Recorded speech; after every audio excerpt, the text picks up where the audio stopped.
M'dzina la Atate ndi la Mwana ndi la Mzimu Oyera. Amen. Ndikulandireni abale ndi alongo okondedwa pa utumiki wa Tiyankhuleni Ambuye.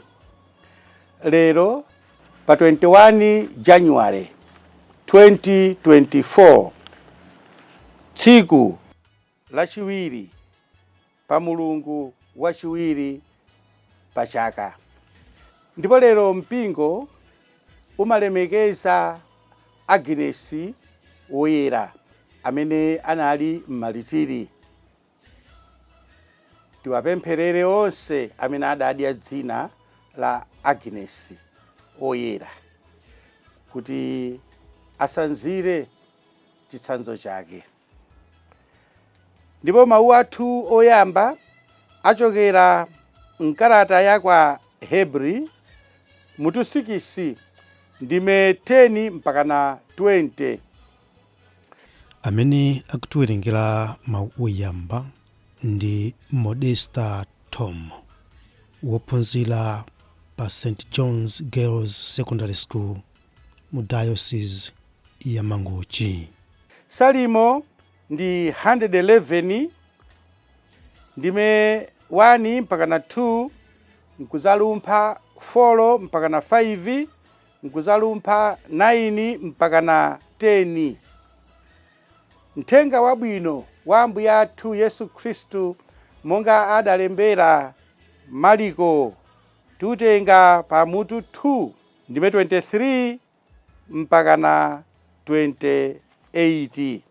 Amene akutiwerengera mawu a mthenga wabwino komanso kutigawira mawu ndi Reverend Father Joseph Kimu, a director a Radio Maria Malawi, kuchokera mu Diocese ya Mangochi. Mawu oyamba. Mawu ankalata kwa Ahebri. Abale, Mulungu ngolungama, sangaleke kusamalako za ntchito zanu ndi chikondi chimene mudamuonetsa pakutumikira oyera ake, monga mmene mukuchitirabe tsopano.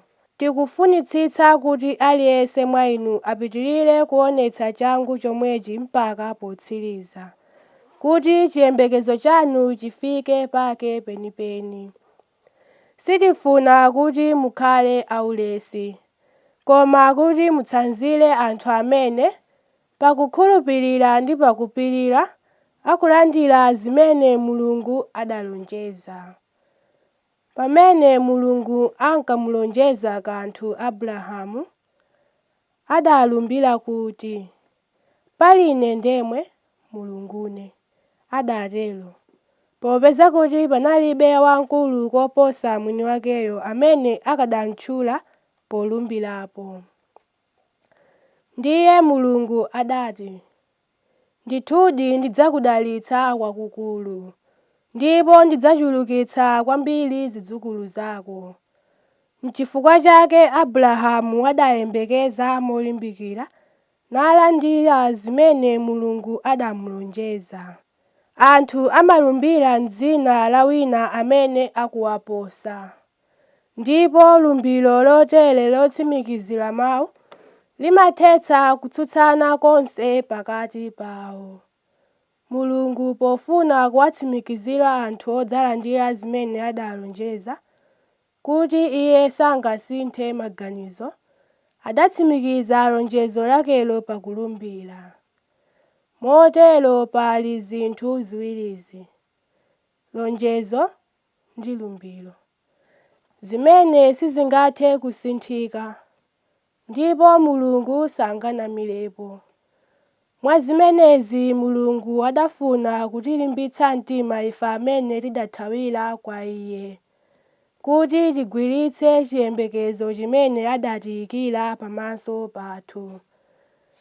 Chiyembekezo chimenechi tili nacho ngati nangula wa moyo wathu, nchokhazikika, nchosagwedezeka konse, ndipo chimabzola chochinga cha Nyumba ya Mulungu yakumwamba, nkukalowa mpaka kumalo opatulika amkatikati.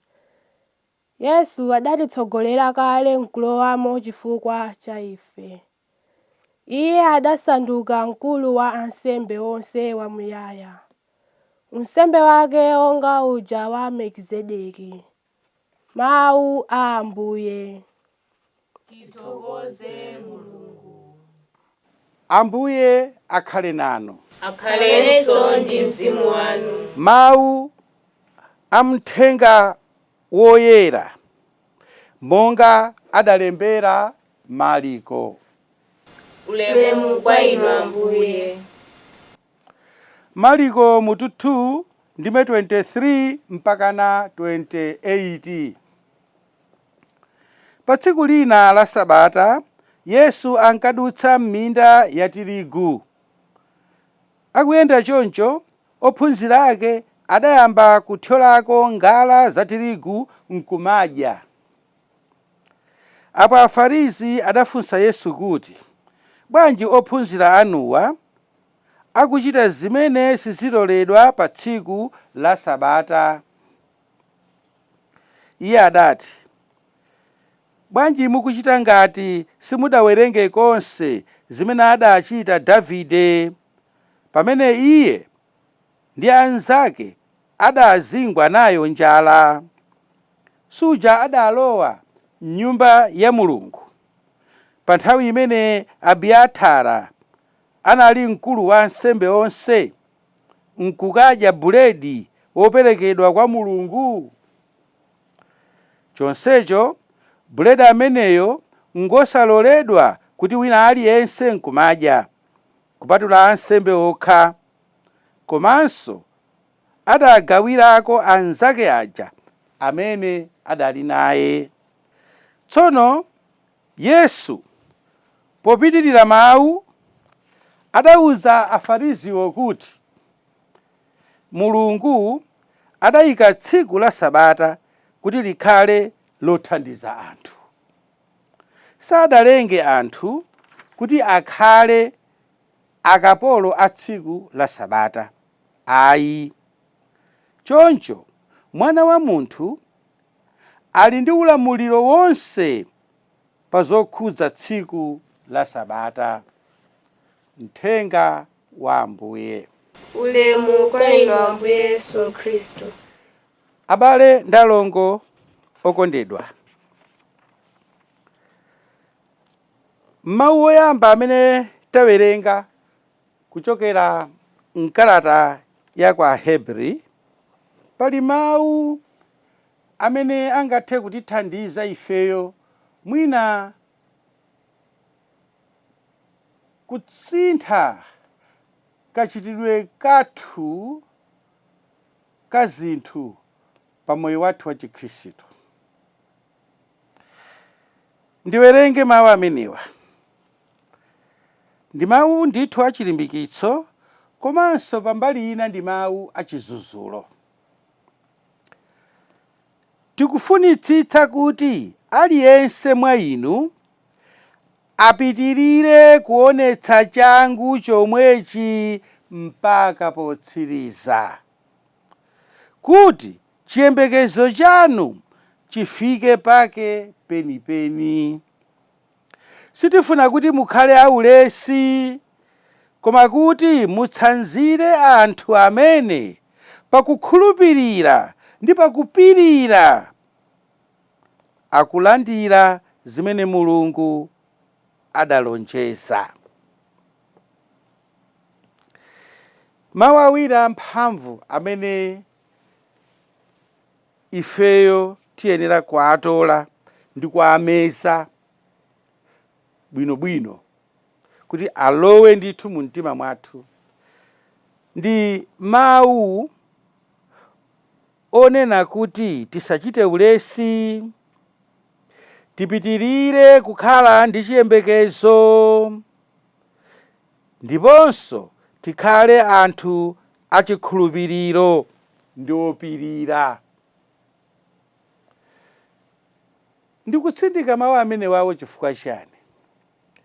Chifukwa kawirikawiri mwina inuyo mutha kundivomereza kuti anthu ena amayamba bwino, kaya ndi usembe umene kuyamba bwino, kaya ndi usistere umene kuyamba bwino, kaya ndi ukatikisiti kuyamba bwino, ucheya wapachalichi kuyamba bwino, kaya mukwayala kuyamba bwino, kaya kumphakati kuyamba bwino, kaya bungwe la Filomena, kaya bungwe la Divine Mercy, la Legio, zitchuleni mautumiki osiyanasiyana kuyamba bwino, kuyaka ndithu, koma pambuyo pake muona kuyamba kubwerera mbuyo, kuyamba kuchita ulesi, pambuyo pake kukhala ngati kuti Satana wakhobola.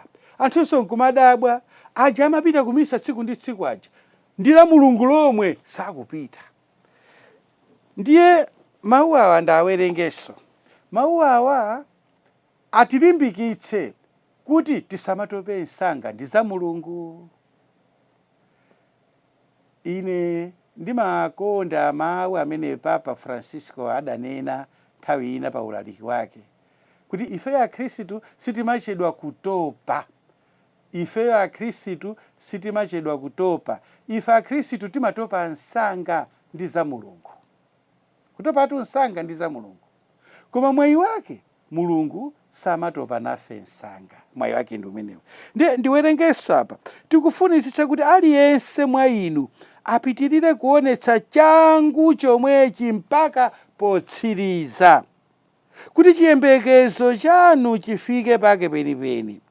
Sitifuna kuti mukhale aulesi, koma kuti mutsanzire anthu amene pakukhulupirira ndi pakupirira akulandira zimene Mulungu adalonjeza. Muthenga wabwino ndiye tikuona kuti Afarizi sakumusiyatu Yesu, angomulondalonda ngati mmene anthu ena amapangira masiku ano. Mwina kaya ndi mafoni, akati munthu amulonda kaya kupanga ujeni, kupanga haki foni yake, kaya email yake kupanga haki, kaya akangoti mwina munthu wangolankhula zina zimene zikuoneka ngati kuti wina sakugwirizana nazo, ndiye tu mulondeni. Ndiye Yesu chimodzimodzi anali munthu amene amalondedwa tsiku ndi tsiku. Lero lino anthu omulonda akumulonda kuti aone kuti ophunzira ake kodi akuthyola tirigu nkumadya. Kuti timvetsetse bwino, kwa Ayuda pa nthawi imeneyo munthu ukakhala ndi njala nkumadutsa msewu mmene mphepete mwake munalikhala chinangwa, umaloledwa kufukula nkudya, ndipo sakuwimba mlandu kuti wabayi, koma ungodya ndi kusiya, osati kufukula nkuyika m'matumba ayi. Umaloledwa ngati uwona ngala za tirigu basino kutenga nkuzipukutapukuta choncho, kenaka nkutani nkudya, ngakhale unali munda umene sunali wako. Ndiye chokhacho kwa Ayuda amaona kuti pamenepo wagwira ntchito, chifukwa ndi tsiku la Sabata. Panali zinthu pafupi 40 zimene zimaletsedwa, ena amanena kuti zimakwana songa kale 100. Kuti munthu mwachisanzo lero lifa amene timavala magalasi, tsiku la Sabata ukavala magalasi wachimwa, chifukwa wagwira ntchito yotani yonyamula katundu magalasiwo. Munthu amene amayendera ndodo tsiku la Sabata asatenge ndodoyo, chifukwa kunyamula ndodo kokhako wachimwa, wagwira ntchito. Ndiye zambirimbiri zina zoseketsa, ngakhale kuphika kumene azimayi samayenera kuphika tsiku la Sabata, anena kuphikiratu tsiku la chisanu. Tsiku la Sabatalo kungodya kokha. Ndiye tanena kuti Yesu anali wozondedwa, olondoledwa. Ndiye Yesu akwauza kuti koma inu mukudabwa bwanji, Davidetu anachita zakuti zimene sizinali zolondola. Anakadya buledi wa mutempire woti amene amangodya asembe okha, chifukwa anali ndi njala. Koma phunziro lalikulu limene inu ndine tiyenera kulitenga ndilakuti limene Ambuye Yesu akunena apa kuti Mulungu sanalenge malamulo, sanapereke malamulo kuti aphinje munthu, ayi, koma amuthandize munthu kuchita bwino koposa. Ndipo Mulungu sanalenge munthu kuti akhale kapolo wa lamulo, ayi. Tsono Ambuye Yesu akubwera ndi maganizo atsopano. Ambuye Yesu akubwera ndi chiphunzitso chatsopano kunena kuti sichikutsutsana ndi zimene Mose anaphunzitsa, ayi, koma akuakometsa malamulo amene wawo kunena kuti mulamulo lisakhale lakufa. Pamene lili lakufa liphanso amene likuapanga ujeniwo, likualamulirawo, koma likhale ndi uzimu. Choncho Ambuye Yesu akuliyeretsa lamuloli kuti lamulo likhale ndithu uzimu, lithandize munthu kupulumuka, osati kumuphinja munthu kuti alephere kupulumuka, ayi. Amen.